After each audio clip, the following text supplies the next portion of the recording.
베드로후서 2장 1절로 3절입니다. 베드로후서 2장 1절로 3절입니다. 그러나 백성 가운데 또한 거짓 선지자들이 일어났었나니 이와 같이 너희 중에도 거짓 선생들이 있으리라. 그들은 멸망하게 할 이단을 가만히 끌어들여 자기들을 사신 주를 부인하고 임박한 멸망을 스스로 취하는 자들이라.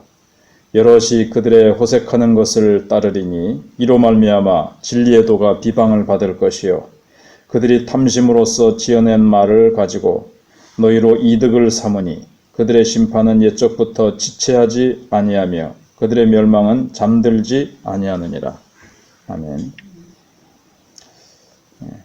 어제 계속 이어서 1절을 좀 더 생각을 해보면 백성 가운데 거짓 선지자들이 일어났었나니 구약시대 때도 일어났었고 시대마다 일어났었는데 너희 믿음의 선배들도 이 거짓 선지자들의 유혹이 있었고 공격이 있었고 그것과 싸워 이겼었다는 것입니다. 근데 모든 시대마다 있다는 거죠. 우리나라만 해도 뭐 박태선, 문선명, 또 그 시대가 지나가니까 또 신천지, 하나님의 교회, 또 뭐 구원파, 뭐 이런저런 이단이 시대마다 일어납니다. 근데 이것들이 왜 일어나는가 하면 신명기 13장 3절에 보시면 하나님이 시험해 보시는 거라 그랬습니다. 너희가 정말 여호와 하나님만 마음을 다하고 성품을 다하고 뜻을 다하여 사랑하는지 하나님이 그 여부를 시험해 보신다는 겁니다. 우리가 정말 하나님이 내어주신 우리를 위해서 주신 독생자 예수님만 사랑하는지 그렇지 않고 또 뭐 이상한 해석을 하면서 나타나는 이만희 성경을 이게 뭐 새롭게 하니까는 정말 진리의 말씀을 사랑하지 않고 또 그쪽에도 뭐 자기네들이 진리라 그러면서 막 성경을 막 이상하게 해석하잖아요. 사실 들어보면 말도 되지 않는데 그래서 정말 이 진리의 말씀만을 사랑하는지 아니면 이상한 걸 또 사랑하는지 그걸 하나님이 딱 시험해 보시는 겁니다. 그리고 여기 그들은 멸망하게 할 이단이라 그랬습니다. 이 멸망하게 할 이단. 이 이단이 어떻게 보면 우리 신앙생활 중에서 정말 가장 경계해야 될 것 중에 하나죠. 어쩌면 가장 경계해야 될 사단의 그 아주 위험한 요소입니다. 그래서 멸망하게 할. 거기에 빠지면 멸망하게 됩니다. 그런데 그것이 가만히 끌어들여요. 그건 공개적으로 나타나지 않습니다. 교회에 몰래 잠입을 합니다. 몰래 살살 꿰어냅니다. 참된 진리라면 공개적으로 떳떳하게 딱 이렇게 선언하고 자기네들이 그거 할 텐데 가만히 들어오죠. 추수꾼으로 이렇게 가만히 침투해가지고 사람들을 끼어갑니다. 그들은 자기들을 사신 주를 부인하고 임박한 멸망을 스스로 취하는 자들이라 그랬습니다. 여기 그들의 성격이 나오죠. 그래서 우리는 우리를 사신 주님을 우리는 늘 나는 예수님이 나를 십자가의 보혈로 사셨다. 나는 예수님의 보혈로 구속함을 받았다. 하는 것을 늘 우리는 명심하고 있는 것이 이단을 피하는, 이단의 공격을 막아내는 중요한 무장이라는 것을 우리는 기억해야 됩니다. 근데 만약에 그들을 따라가면 멸망하게 되어지고 여기도 보면 이단의 속성이 자기들을 사신 주를 부인하고 임박한 멸망을 스스로 취하는 자들이라 그랬습니다. 그리고 멸망으로 같이 휘말려 들어가는 거죠. 그 다음에 이제 2절에 여럿이 그들의 호색하는 것을 따르리니 이제 예를 들면 구체적으로 오늘 시대에는 만민 성결교회였나요? 그래서 이재록 씨 그래서 지금 이제 감옥에 들어가 있죠. 오랫동안 자기가 거의 신적 존재로 그렇게 하면서 많은 그 교회 안에 여성들을 아주 성적으로 그렇게 착취하고 그랬습니다. 그래서 여기 여럿이 그들의 호색하는 것을 따르리니 이런 사람들이 나타나는 겁니다. 이로 말미암아 진리의 도가 비방을 받을 것이요. 이런 사람들이 막 나타나서 또 신천지는 요즘 밝혀지는 게 어마어마한 돈을 가지고 있죠. 그 돈이 어디서 났는지. 예. 그런 이제 그런 식으로 죄를 따르고 그들의 이제 열매를 보면 아는 거죠. 예수님께서도 마태복음 7장에서 좁은 길, 좁은 문, 넓은 길을 얘기하시면서 근데 거기서 거짓 선지자들이 양의 탈을 쓰고 다 기다리고 있다 그랬습니다. 그래서 그들의 열매로 거짓 선지자들을 분별한다 그랬는데 그 열매가 여기 호색하는 겁니다. 호색을 따르니까 만민중앙교회 그러니까는 그게 이제 성결교단에 있거든요. 성결교단에서 이미 이렇게 제외시켰지만 그러니까 이제 사람들은 그건 이제 기독교인 줄 알고 이 진리의 도가 비방을 받기도 한다는 겁니다. 물론 기독교가 바로 서서 기독교가 참 아름다운 초대교회 때 그런 존경을 받을 때도 있지만 이제 이렇게 되는 것을 봅니다. 그리고 그들이 탐심으로써 지어낸 말을 가지고 너희로 이득을 삼으니 지어낸 말을 가지고 그들을 꼬여가지고 결국은 재산을 팔게 하고 특히 하나님의 교회는 들어가면 나중에 뭐 40평 아파트가 나중에 20평 아파트로 20평이 뭐 나중에 그것도 팔고 나중에는 전세로 들어갔다가 나중에는 다 없어지는 그래서 결국에는 다 지어낸 말을 가지고 재산을 전부 다 끌어들이게 합니다.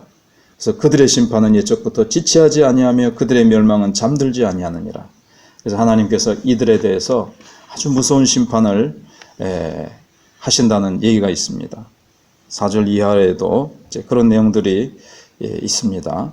그래서 오늘은 이런 이단의 공격, 교회가 가지고 있는 진리를 엎어버리려고 하는 이 이단의 세력과 이단은 함정을 파놓고 옛날에 함정을 땅에 딱 파놓고 그걸로 잎사귀나 뭐 흙 같은 걸로 이렇게 싹 이렇게 얼기설기 해놓고는 싹 덮어가지고 함정을 가리는 것처럼 사단은 이단을 통해서 아주 함정을 파놓고 깨어있지 않는 자들을 멸망으로 같이 끌어들이려고 한다는 것을 우리가 기억하고 우리는 그러나 영적으로 늘 깨어있고 진리를 사모하고 주님을 사랑하는 이 마음을 계속 흔들리지 않고 가지고 있을 때 우리는 절대로 빠지지 않습니다. 우리는 하나님께서 우리가 얼마나 주님만을 사랑하는지 진리만을 사랑하고 붙드는지를 늘 이렇게 우리가 그렇게 되어 있기를 하나님께서는 원하십니다. 그런 자세로 있으면 어느 시대 어떤 이단이 달라들어도 공격해도 전혀 우리는 흔들림 없이 믿음으로 주님만 사랑하며 나아가게 될 것입니다. 기도하겠습니다.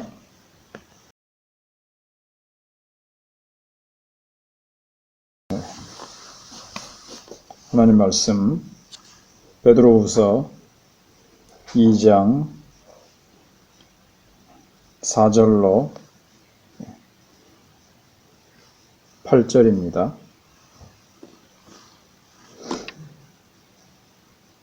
일단 7절까지 하는 게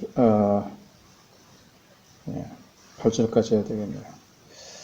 하나님이 범죄한 천사들을 용서하지 아니하시고 지옥에 던져 어두운 구덩이에 두어 심판 때까지 지키게 하셨으며 옛 세상을 용서하지 아니하시고 오직 의를 전파하는 노아와 그 7 식구를 보존하시고 경건하지 아니한 자들의 세상에 홍수를 내리셨으며 소돔과 고모라 성을 멸망하기로 정하여 재가 되게 하사 후세에 경건하지 아니할 자들에게 본을 삼으셨으며 무법한 자들의 음란한 행실로 말미암아 고통당하는 의로운 롯을 건지셨으니 이는 이 의인이 그들 중에 거하여 날마다 저 불법한 행실을 보고 들으므로 그 의로운 심령이 상함이라. 주께서 경건한 자는 시험에서 8절까지입니다. 4절부터 보시면 그 앞에 가만히 들어온 이단이 이 교회를 회방하고 무너뜨리려고 하고 다른 사람을 자꾸 이렇게 유혹한다는 내용이 나왔습니다. 그래서 교회 안에 들어와서 호색하고 악한 일을 저짐으로 말미암아 사람들로 하여금 비방을 받게 하고, 그런데 하나님께서 또 각종 탐심으로 지어낸 말을 가지고 자기들의 이득을 삼고 교회를 막 엎드러뜨리고 회방하고 공격을 하는 거죠. 그러나 우리가 기억할 것은 하나님께서 거기에 대해서 반드시 심판하시고 벌 주신다는 것입니다. 그것을 하나님이 그냥 지나치지 않으신다는 거죠. 거기에 대해서 사도 베드로는 세 가지 예를 듭니다. 4절에 하나님이 범죄한 천사들을 용서하지 아니하시고 지옥에 던져 어두운 구덩이에 두어 심판 때까지 지키게 하셨으며 그랬습니다. 이 천사들은 굉장히 아름답고 탁월하게 하나님이 지으신 존재입니다. 그런다 할지라도 결코 범죄한 천사들을 하나님께서 용서하지 아니하셨습니다. 그래서 하나님께서는 이 천사들을 지옥 구덩이에 집어넣어서 심판 때까지, 이제 최종 확정이 될 때까지, 우리도 이 세상에서도 구속당해가지고 최종 그 판결이 내려질 때까지 감옥에 있지 않습니까? 그것처럼 지옥에 던져 어두운 구덩이에 두어서 심판 때까지 그 죄의 값을 이제 고통을 당하게 하고, 그 다음에 또 이제 예수님 재림하셔서 최종 심판을 하고 확정을 해가지고 이제 영원한 지옥에서도 영원히 고통을 당하겠죠. 하나님이 그렇게 하신다는 겁니다. 근데 우리가 여기서 천사들의, 호기심 많은 사람들은 천사들의 기원이 어떻게 되는지, 천사들은 어떤 존재인지 막 너무 성경이 말하는 것보다 깊이 파고 들어가지고 너무 성경이 알려주는 것 이상으로 알려고 하다가 또 잘못된 천사 숭배라든가 천사관을 잘못 가질 수 있다는 것을 여기서 주의해야 됩니다. 그러니까 성경이 여기서 잠깐 가르쳐주고 지나가지요. 천사들을 하나님이 언제 창조하셨다, 어떤 존재다, 뭐다 성경이 곳곳마다 살짝만 가르쳐 주시지 깊이 구체적으로 자세히 가르쳐 주지 않는 것은 그것이 우리에게 유익하기 때문에 그렇습니다. 우리에게 유익하다면 자세히 가르쳐 주셨겠죠. 그러니까 성경이 가르쳐 주는 것 이상으로 자꾸 알려고 하지 않아야 된다는 것을 우리가 생각해 봐야 됩니다. 그 다음에 5절에서는 옛 세상을 용서하지 아니하시고 오직 의를 전파하는 노아와, 옛 세상은 바로 노아 시대 때 노아 홍수를 가리킵니다. 그때 용서하지 아니하신다. 의를 전파하는 노아와 그 7식구 합쳐서 8식구 외에는 하나님이 다 벌하셨습니다. 아무리 전 지구가 범한다 할지라도, 다수가 죄를 범한다 할지라도, 이거 뭐 거의 대다수가 죄를 범하는데 이걸 어떻게 벌하겠나, 하나님은 그러신 것이 없다는 거예요.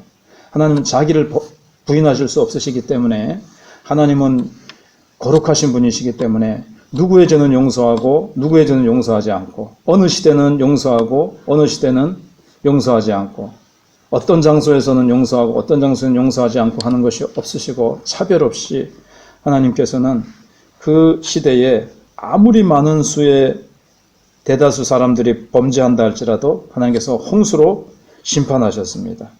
그리고 의를 전파하는 노아는 보존하셨다 하는 거죠. 의를 전파한다는 것은 어떻게 해서든지 그들이 거룩하게 살도록 하기 위해서, 죄를 버리고 회개하고 구원 얻도록 하기 위해서 노아는 애썼습니다. 그리고 120년 동안 방주를 짓느라고 수고했습니다. 그런 식구들은 하나님이 보존하셨다는 거죠. 우리도 노아를 닮아서 이 세상 전부가 다 죄의 홍수로, 죄악으로 다 빠진다 할지라도 우리는, 우리 가정만이라도, 나 혼자만이라도 거기에 휩쓸리지 아니하고 모든 사람들이 하나님을 떠나 불경건한 쪽으로 간다 할지라도 결코 휘말리지 말고 우리는 의를 전파하면서, 복음을 전파하면서 살아가야 된다는 것을 여기서 배울 수가 있습니다. 그 다음에 6절에서는 이제 세 번째로 소돔 고모라 성을 멸망하기로 정하여 죄가 되게 하사, 소돔 고모라 완전히 하나님께서 생생하게 모든 후세 경건하지 아니한 자들에게 본을 삼으셨다 그랬습니다. 특히 성적 타락이 소돔 고모라에 나오죠. 특별히 동성연애에 대해서 나오는데 오늘날 코로나 같은 것도 결코 무관하지 않습니다. 또 폼페이 시에도 그 성적 타락이 가득했을 때 하나님께서 화산재로 그냥 덮어버리셨죠. 그래서 후세에 경건하지 않으면 이 악한 음란한 죄와 동성연애 같은 것은 하나님의 창조 질서를 어지럽히는 이런 죄에 대해서는 서울 같은 데도 우리나라도 지금 동성연애가 우리가 깊이 몰라서 그렇지 말도 못하게 지금 들어와 있고 이것은 전 세계적인 죄입니다. 동성연애가. 지금 며칠 전에 러시아에서 투표가 벌어졌는데 거기 같은 동성끼리는 결혼을 못한다. 법으로 그렇게 투표를 한 걸 보면 얼마나 동성연애가 전 세계적으로 보편적으로 퍼져 있는지. 그래서 하나님께서 코로나를 주시고 그 가운데 다른 죄도 있겠죠. 그 다음에 이제는 코로나가 변이 돼가지고 더 강력하게 지금 중국에서 또 폭발되어져 가지고 번져갈 가능성이 있다라고 얘기를 하는데 하나님께서 그렇게 소돔 고모라를 통해서 본을 삼으셨습니다. 근데 거기서 무법한 자들의 음란한 행실로 말미암아 고통당하는 의로운 롯을 건지셨으니 롯이 세상적인 그리스도인이다라고 비방도 하지만 그러나 롯은 그 무법한 자들의 음란한 행실로 따라가지 않으려고 굉장히 고통을 당했다는 거예요. 그래서 여기에서는 롯에 대해서 좀 긍정적으로 얘기를 하고 있습니다. 날마다 그 죄악을 보고 듣고 하면서도 결코 그 죄에 같이 휩쓸리지 않고 같이 그 죄에 동참하지 않았다는 겁니다. 우리도 이 시대에 악하고 음란하고 온갖 더러운 죄가 가득한 이때에 우리도 결코 그 죄에 빠지지 않고 물들지 않고 그래서 의인은 이 땅 위에서 죄가 많기 때문에 우리가 고난이 있죠. 죄 짓는 세상 사람들의 모습을 보면서 우리가 탄식하고 마음이 괴롭고 양심이 괴로워도 우리는 잘 그것을 견뎌야 되겠습니다. 그래서 그 심령이 8절에 날마다 그걸 보면서 어려운 심령이 상했다 그랬습니다. 그럼에도 불구하고 9절에서 주께서 경건하지 않은 시험에서 건지셨다고 말씀하고 있습니다. 불의한 자는 형벌 아래 두어 심판날까지 지키신다는 것을 보면서 우리는 결코 악하고 음란한 이 시대에 나도 모르게 죄에 빠져 죄를 따라서 흘러갈 것이 아니라 정말 롯과 같이 그 다음에 노아와 같이 우리는 하나님의 말씀을 붙들고 순종하면서 나가야 될 것입니다. 죄에 대해서는 하나님이 반드시 벌하신다는 것을 우리가 기억하고 우리는 물론 예수님의 피로 구원받았기 때문에 지옥에 가는 죄는 벌은 받지 않습니다. 우리에게 주어진 축복이 있죠. 완벽하게 천국을 여기서 100% 누리지 못해도 우리는 평안의 소망을 가지고 살아가게 되어지고 하나님을 믿지 않고 동성연애와 이 세상의 죄에 빠진 자들은 자기가 그 지은 죄에 대해서 어떤 벌을 받게 될까 늘 두려움 속에서 살아갈 수밖에 없습니다. 우리는 평안함과 소망 가운데 믿음으로 이 악하고 음란한 시대 가운데서도 정말 의를 전파한 노아와 같이 그렇게 믿음으로 살고 하나님의 복음을 전하며 살아야 되겠습니다. 기도하겠습니다.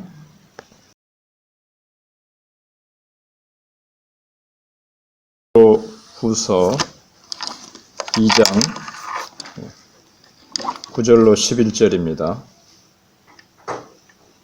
베드로 후서 2장 9절로 11절입니다.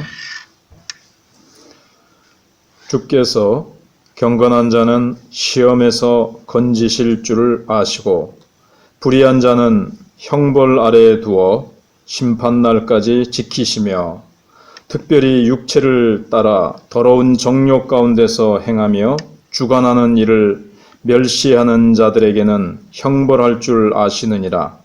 이들은 당돌하고 자긍하며 떨지 않고 영광 있는 자들을 비방하거니와 더 큰 힘과 능력을 가진 천사들도 주 앞에서 그들을 거슬러 비방하는 고발을 하지 아니하느니라.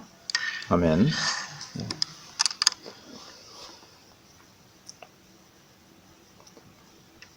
베드로는 자기가 이 세상을 얼마 있지 않으면 떠날 것을 예상을 하고 교회들을 향해서 앞으로 오게 될 위험에 대해서 경고를 하고 그들을 단단히 무장을 시키고 있습니다.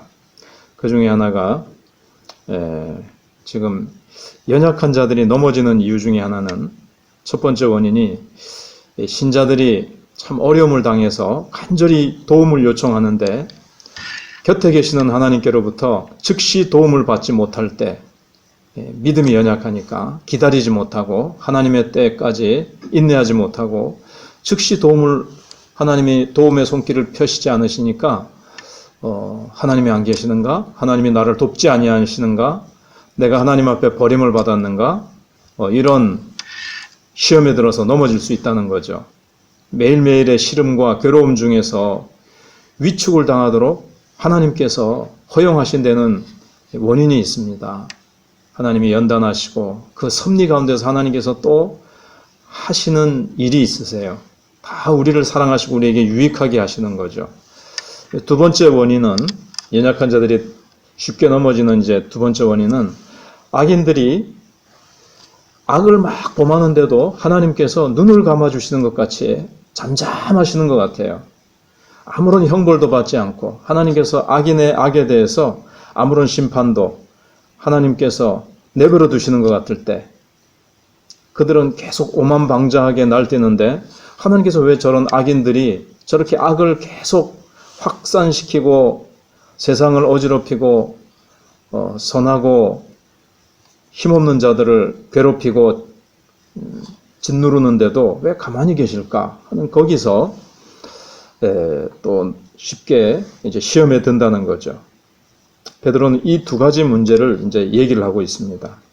9절에서 다시 주께서 경건한 자는 시험에서 이 두 가지 문제를 베드로는 한꺼번에 해결을 합니다. 경건한 자는 시험에서 건지실 줄 아시고 경건한 자, 하나님을 사랑하고 하나님을 위해서 경건하게 살아가고자 하는 자에게 하나님께서 반드시 거기 시험에서 때가 되면 건지신다는 거예요. 그러므로 시험이 왔을 때 시험의 때를 인내하면서 그것을 길이 참고 견디면서 극복해 나가야 된다는 거죠. 그때 자기 생각으로 판단하고 하나님에 대해서 이런저런 자기 인간적인 생각으로 판단하고 좌절하고 낙심하고 시험에 들고 넘어지는 것이 아니라 끝까지 하나님을 바라보면서 인내할 것을 인내하라는 겁니다. 왜냐하면 하나님께서 시험에서 반드시 건지신다는 거예요. 하나님이 보호하시고 하나님께서 붙들어 주시고 로마서 8장 끝에 있는 것 같이 하나님의 사랑의 줄 그리스도 예수 안에 있는 하나님의 사랑에서 아무것도 끊을 수 없다 그랬습니다. 어떠한 환난과 핍박과 시험도 하나님의 사랑에서 끊을 수 없다고 했습니다. 그 다음에 불의한 자는 어떻게 되는가? 불의한 자는 형벌 아래 두어서 심판날까지 지키신다 그랬습니다. 우리가 이것을 이제 기억할 때 우리가 이제 위로가 되는 거죠. 하나님께서 경건한 자는 반드시 시험에서 건지시고 불의한 자는 형벌 아래 심판날까지 하나님께서 딱 가두어 두신다는 겁니다. 보이지 않는 쇠사슬로 묶어 두신다는 겁니다. 그런데 이제 하나님께서 왜 의인들을 이 불의한 세상에 살게 하시는가? 그냥 의인들끼리만 딱 모아놓고 악인들이 접근도 하지 못하게 하시고 악인들과는 전혀 접촉하지 않고 의인들끼리만 의롭게 이렇게 살게 하시면 될 것 같은데 좋을 것 같은데 하나님께서는 이 악한 세상 가운데 곳곳에 흩어져서 악인들의 그 공격과 핍박과 그 악을 보고 그 고통 가운데서 그냥 살도록 내버려 두시거든요.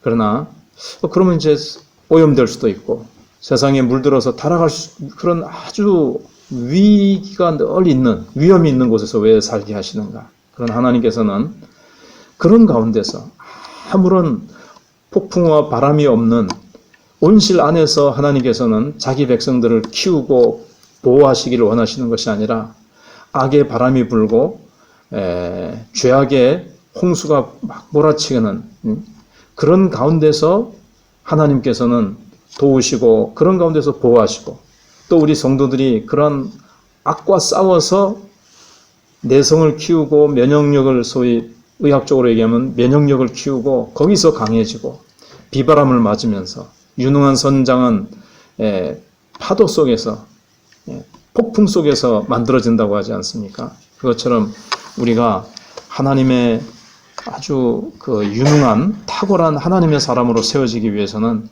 온갖 고난과 그 악한 세상 가운데서도 그 악을 이겨내고 그 악한 가운데서도 온갖 유혹과 시험이 있지만 그 모든 것들 속에서도 하나님을 붙들고 하나님을 의지하고 하나님의 도우심이 결코 끊어지지 않고 하나님은 날마다 우리를 붙드시고 하나님은 날마다 우리를 건지시며 그 가운데서도 승리케 하신다. 하나님께서도 모든 악과 이 험한 세상의 환경 속에서도 우리에게 능히 극복할 수 있는 승리의 힘을 계속 공급해 주신다라는 원리를 붙들고 살도록 그렇게 하셨다는 겁니다. 예. 불의한 자는 얼마간은 자기 마음대로 막 날뛰는 것 같지요. 악이 자기 마음대로 활개를 펴는 것 같지요. 그러나 하나님께서는 그렇게 하시지 않으시죠. 하나님께서는 모든 것을 바로 잡으시는 것입니다. 하나님께서는 악인들이 일시적으로 벌을 받지 않고 넘어가는 것 같아도 분명히 여기 보면 심판날까지 그랬습니다. 마지막 심판날이 있고 하나님께서는 모든 악에 대해서 하나님께서 벌하시고 선을 행함에 대해서는 반드시 또 하나님께서 상을 주시고 갚아주실 날이 있으십니다. 우리는 이 두 가지를 다 기억하고 두 가지 다 당장에 오지 않는다는 것을 잘 기억해야 됩니다. 하나님의 도우심과 하나님의 상급과 하나님의 칭찬과 면류관이 당장 오지 않습니다. 그러나 주님이 재림하시는 날, 또 하나님의 때에 하나님께서 반드시 건지시고 갚아주시고 그 다음에 악한 자에 대해서는 심판을 결코 그들은 피할 수 없고 그들이 편안하게 죽은 것 같아도 그들은 심판날까지 하나님께서 그들이 마음대로 하지 못하도록 어떤 음부에 하나님께서 거두어 두시고 그렇게 하신다는 겁니다. 그래서 10절에 특별히 육체를 따라 더러운 정욕 가운데서 행하며 주관하는 일을 멸시하는 자들이 주관하는 이는 여기서 그렇게 보는 것이 좋습니다. 하나님이 세우신 정부, 하나님께서 칼을 주셔서 로마서 13장에 나오는 이 정부, 그거는 성과 악을 이 세상에서 질서를 유지하기 위해서 세우신 정권이라는 거죠. 그들도 하나님의 사자라고 얘기를 했습니다. 근데 그들을 멸시하지 말라는 겁니다. 그리고 막 전복을 하고 이 세상을 막 함부로 어지럽히는 자들은 하나님이 형벌하신다는 거예요. 그리고 당돌하고 자긍하며 떨지 않고 영광 있는 자들, 여기 영광 있는 자들도 하나님께서 영광을 주신 자들이죠. 하나님의 영광의 일부를 잠깐 이 정권을 주시고 나라의 지도자로 세운 자들, 그들을 향해서 당돌하고 자긍하며 떨지 않고 영광 있는 자들을 비방하고 이 세상의 질서를 무너뜨리고 혁명을 일으키고, 예를 들어서 공산혁명을 일으킨 자들은 얼마나 수십만 수백만의 사람들을 학살하고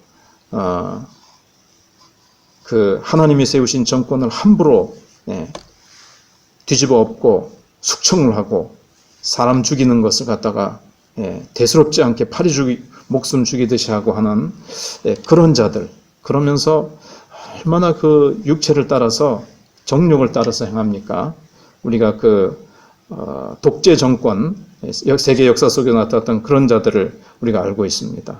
그런 자들에 대해서 하나님께서 그런 자들은 독재 정권을 가지고 술과 여자와 이 세상 영광, 권력, 이 모든 것들을 가지고 타락하고 죄악된 삶을 살다가 또 죽을 때도 아주 장대한 장례를 치르고 그렇게 죽겠지요. 그러나 하나님께서 반드시 그런 자들도 모든 악에 대해서는 하나님께서는 마지막 날 심판하시고 핍박당하고 힘없이 짓눌리는 것 같은 하나님의 백성들, 경건한 자, 선한 자들에 대해서는 하나님께서 때가 되매 끌어올리시고 하나님께서 높이시고 하나님이 칭찬과 영광으로 관시어 주실 것입니다.